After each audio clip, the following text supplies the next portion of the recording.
Captain Jake Tank Morrison had 3 rules for dealing with aliens. First, assume they think you're an idiot. Second, they're probably right about that. Third, make sure you're the biggest idiot in the room with the biggest guns to back it up. Unfortunately, Rule 3 was getting a real workout at Kepler Station today. The Peace Summit had all the charm of a funeral where the corpse kept insulting the mourners. Jake stood in the back of the sandy-floored meeting chamber, watching his diplomatic partner, Ambassador Vera Cross, try to negotiate with what could only be described as a peacock that had mated with a superiority complex and had somehow learned to talk. Commander Thex Lon of the Zephyrian Empire preened his iridescent feathers and clicked his beak dismissively. The Zephyrian Empire does not negotiate with primitive mud crawlers, he squawked in that annoying translator voice that made every alien sound like they were gargling marbles. Your species has barely crawled out of your gravity wells, and yet you dare to speak as equals. Jake rolled his eyes so hard he nearly gave himself a concussion. 20 years of military service, 5 years of diplomatic training, and somehow he'd ended up babysitting the galaxy's most arrogant bird brains while they insulted his entire species. Vera, bless her optimistic heart, maintained her professional smile. Commander, we're here to discuss the mining rights in the neutral zone. Surely we can find common ground. Common ground? Thex Lon's laugh sounded like a broken air conditioner.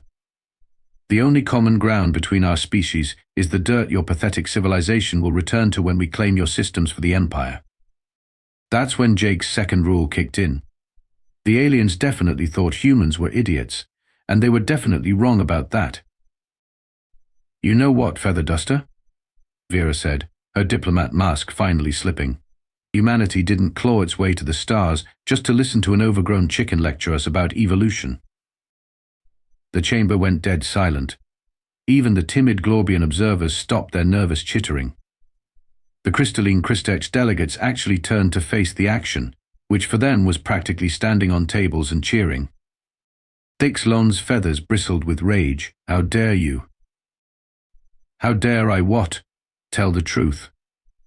Vera stood up, all 5 feet nothing of her facing down the 7-foot alien commander. Your empire has been throwing tantrums across 3 systems because humans had the audacity to exist without asking permission first. Jake started moving toward the front of the room. His diplomatic instincts were screaming danger, but his military instincts were screaming something entirely different. Silence the primitive. Thex Lon shrieked to his guards. The Zephyrian guard's energy weapon hummed to life.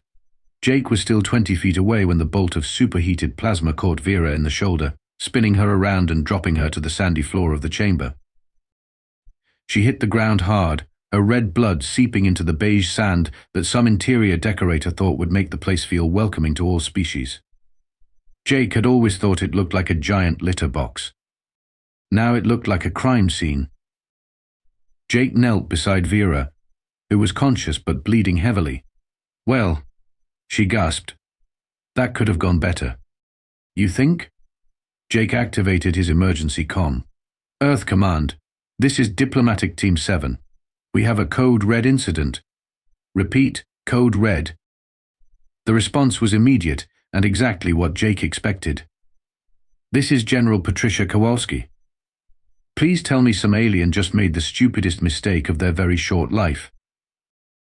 Ambassador Cross has been shot by Zephyrian forces during peace negotiations, Jake reported, keeping his voice level while Thex Lon strutted around the chamber like he'd just conquered Rome. Outstanding, Iron Fist Kowalski's voice crackled with barely contained glee.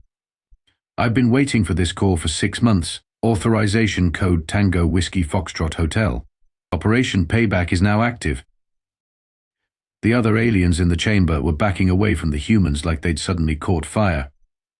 The Glorbians were making distressed squeaking noises, while the Christech observers were probably recording everything for what would undoubtedly become the galaxy's most watched documentary. Thex Lon noticed the commotion and clicked his beak smugly. Your primitive communication devices cannot save you now, mud crawler. The Zephyrian Empire will finish what we started here, beginning with your pathetic homeworld. Jake stood up slowly, his diplomatic smile replaced by something that made several aliens take another step back. You know, Commander, I should probably mention something about my background. Your background is irrelevant, Thexlon scoffed. See? That's where you're wrong, bird brain. I used to be special forces before I got into this diplomacy gig. The worst career change ever. By the way, I went from shooting people who annoyed me to having to listen to them complain about their feelings. Jake picked up a ceremonial crystal paperweight from the conference table. The thing about humans is, we're really, really good at two things. Making friends, he hefted the crystal, and making enemies regret their life choices. The paperweight caught the Zephyrian guard right between the eyes. The alien dropped like a sack of feathers, his weapon clattering across the floor. 30 years of military service, Jake continued conversationally, now holding a chair leg he'd somehow separated from the furniture, and I never thought I'd be using office supplies to start an interstellar incident. Vera, still bleeding but now propped against the wall, managed a weak laugh. Jake, remember rule number 1 of human diplomacy. What's that? Always bring backup. 3 more Zephyrian guards rushed into the chamber, weapons drawn. Jake grinned. About that backup. His comm crackled again. Tank, this is Iron Fist. ETA 15 minutes. Try not to start the war without us. Copy that, General. I'll just be here practicing my diplomatic immunity. The chair leg made a very satisfying sound when it connected with the second guard's weapon. The third guard got a face full of sand when Jake kicked it up from the floor. The fourth guard decided that maybe standing in the back and looking intimidating was the better part of valor. Thexlon was starting to molt from stress. This is impossible. You are just one primitive. Yeah, well, wait until you meet my friends. They're significantly less diplomatic than I am. General Patricia Iron Fist Kowalski had been waiting for this moment since humanity first encountered the Zephyrian Empire. She stood in Earth Defense Command's war room, watching the tactical display light up like a Christmas tree as humanity's military machine roused itself from peaceful slumber to righteous fury. Operation Payback is authorized, she announced to the assembled commanders. Some feather-brained idiots just shot one of our diplomats during peace talks. I want every ship, every Marine, and every ounce of human spite we can muster at Kepler Station in the next 20 minutes. Captain Rick Overkill Thompson, leader of the 1st Interstellar Marines, cracked his knuckles with anticipation. Man, how much overkill are we talking about here? Thompson, I want enough firepower to make a neutron star jealous. These bird brains think humans are primitive. Let's show them what primitive looks like when it's really, really angry. Across Earth's orbital shipyards, humanity's fleet began its deadly dance. Dreadnoughts that had been built for defensive purposes only powered up their main guns. Cruisers loaded with enough missiles to crack moons prepared for hyperspace jumps. And somewhere in the depths of Earth's most classified facilities, weapons that officially didn't exist started warming up their targeting systems. Back at Kepler Station, Jake was discovering that chair legs made excellent diplomatic tools when properly applied to alien anatomy. He'd managed to disable 6 Zephyrian guards using nothing but furniture and 30 years of accumulated frustration with galactic politics. You cannot defeat the might of the Zephyrian Empire. Thexlon shrieked, though he was now hiding behind an overturned table. Our Golden Wing fleet commands 200 vessels of unmatched power. 200 ships, huh? Jake dodged a plasma bolt and returned fire with a decorative vase. That's cute. Hey Vera, how many ships does Earth have in active service? Vera, now being tended to by a sympathetic Glorbian medic named Pip, managed a pained grin. Oh, I'd say about 500 combat-ready vessels. Give or take a few dreadnoughts. The chamber fell silent except for the sound of Pip's medical equipment beeping cheerfully. Even the unconscious guards seemed to stop bleeding in shock. 500? Squeaked one of the Glorbian observers, but humans are a peaceful species. Jake laughed. Peaceful? Lady, we spent most of our evolutionary history trying to kill each other with pointed sticks. You think we got less creative when we reached the stars? His calm buzzed. Tank, this is overkill. We're inbound with party favors. How many aliens need a lesson in human hospitality?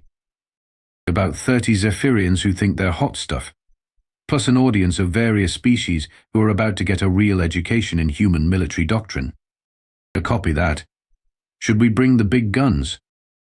Jake looked at Thexlon, who was now visibly molting from stress. Overkill, bring all the guns. Bring guns we haven't even named yet. The commander's comm unit suddenly crackled to life with an incoming transmission from the Zephyrian fleet. Commander Thexlon, our sensors detect massive hyperspace distortions approaching the station. Recommend immediate withdrawal. Thexlon's voice cracked. How massive? Unknown, sir. Our instruments cannot properly calibrate the energy signatures. They appear to be larger than anticipated.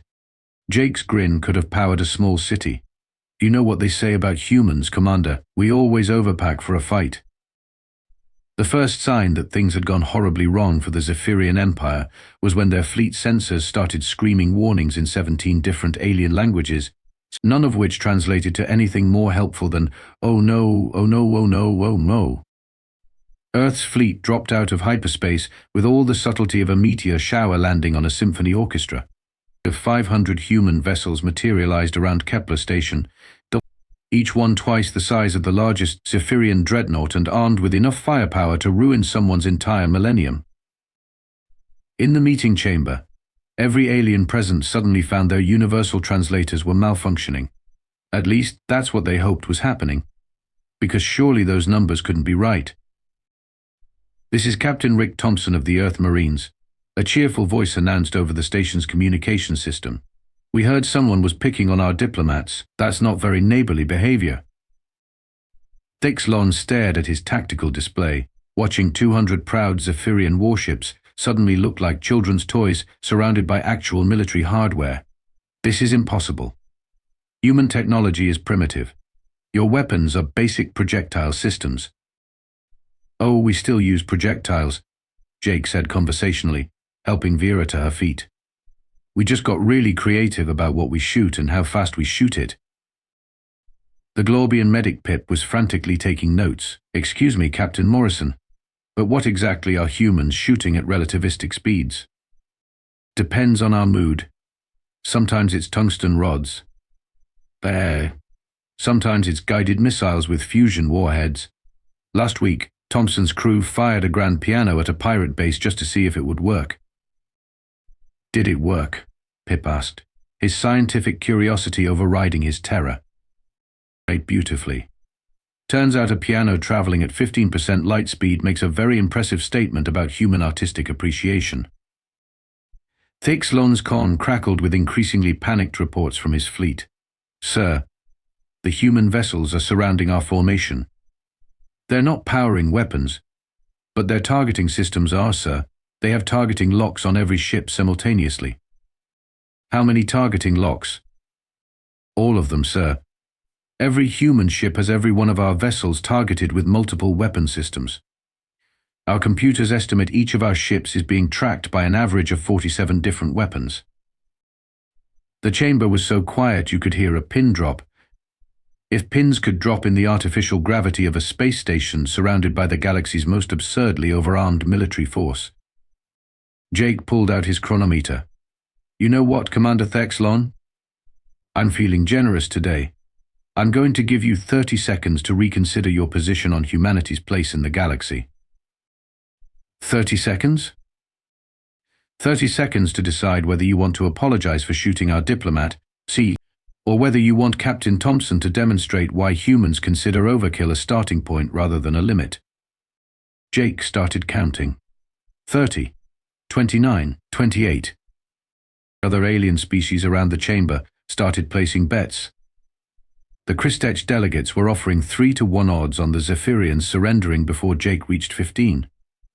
The Glorbians were too terrified to bet, but Pip was quietly asking Vera for an autograph.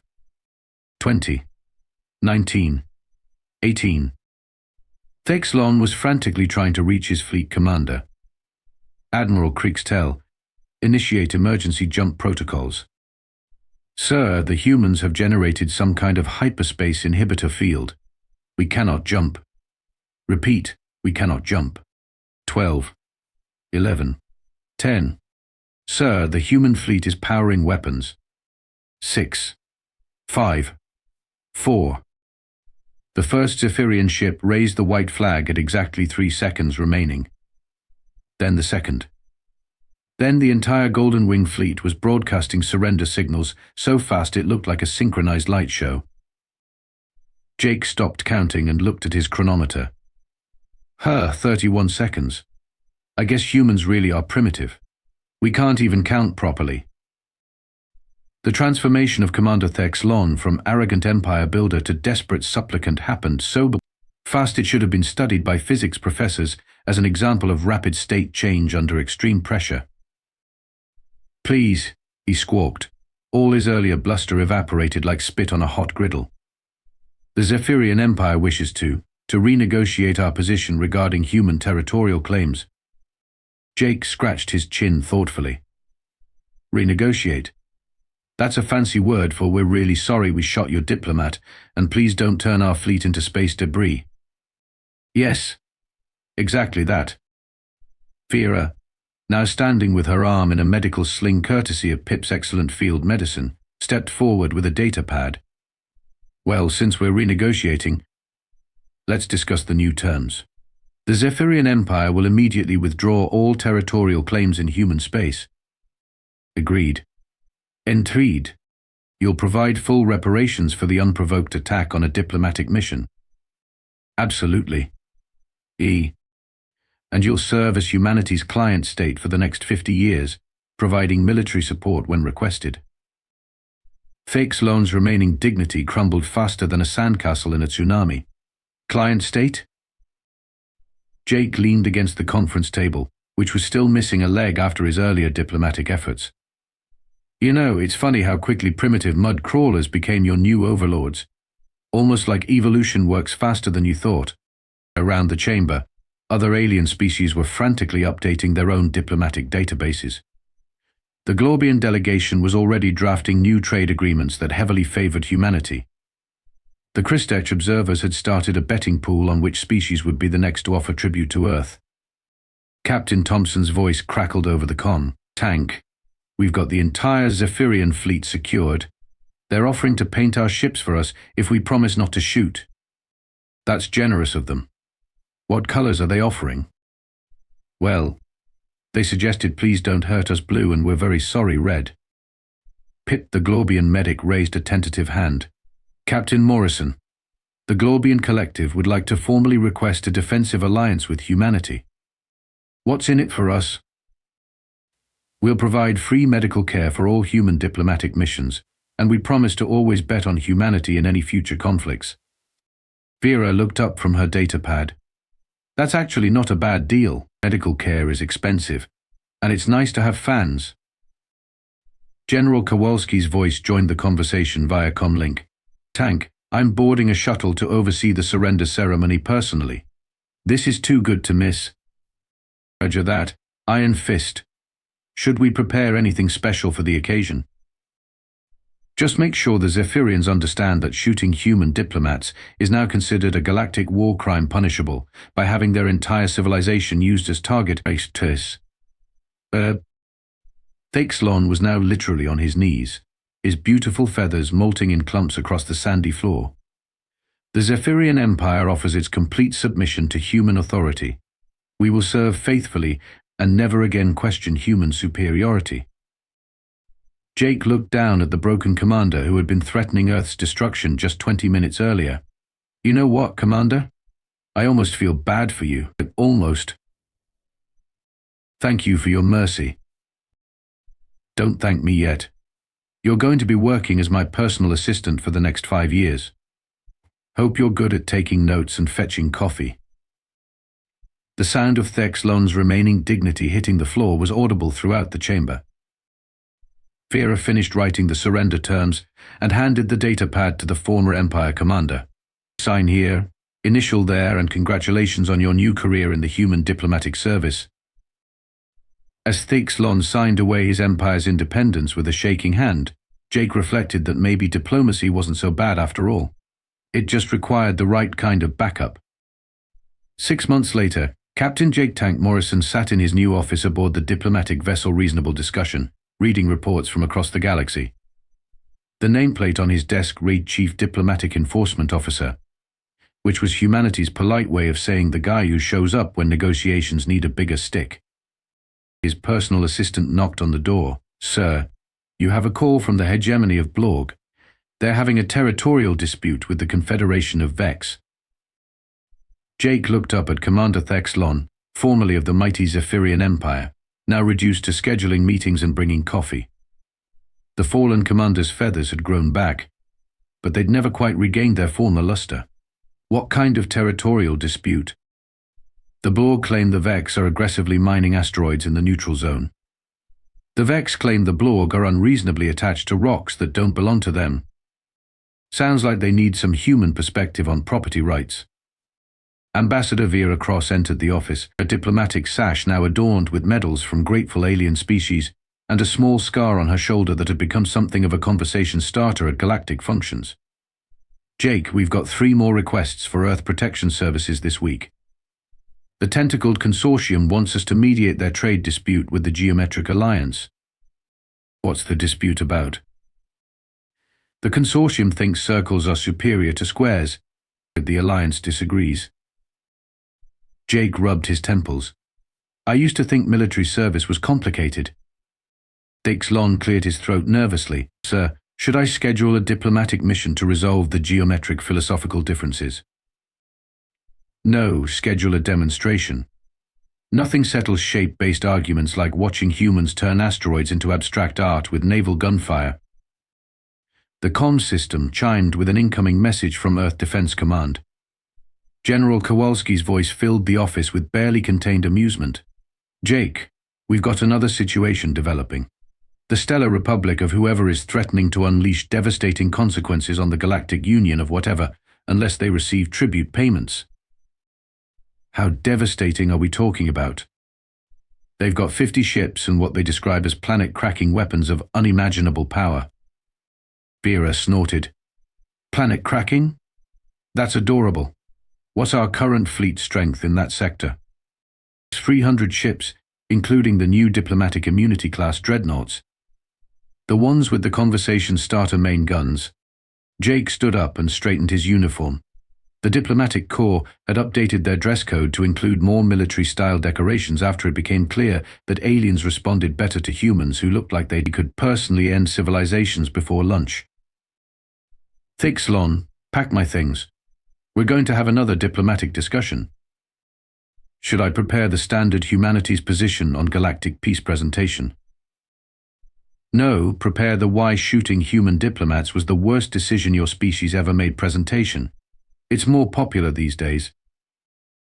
As they prepared to depart, Jake reflected on how much the galaxy had changed since that day at Kepler Station. Humanity had become the unofficial galactic police force, settling disputes with a combination of overwhelming firepower and aggressive diplomacy. Most conflicts now ended before they began, as soon as someone mentioned calling in the humans. The Reasonable Discussion undocked from Earth Diplomatic Station and began its journey to another corner of the galaxy where someone needed to learn about human hospitality. In the ship's wake, Kepler Station continued its work as a center of galactic diplomacy, though the meeting chambers now featured reinforced furniture and a memorial plaque reading Ambassador Vera Cross bled here, so you could have nice things. Jake's comm buzzed with another incoming crisis. "Chief Morrison, this is Sector Command. We've got reports of the crystalline hegemony demanding tribute from human colonies in the Outer Rim."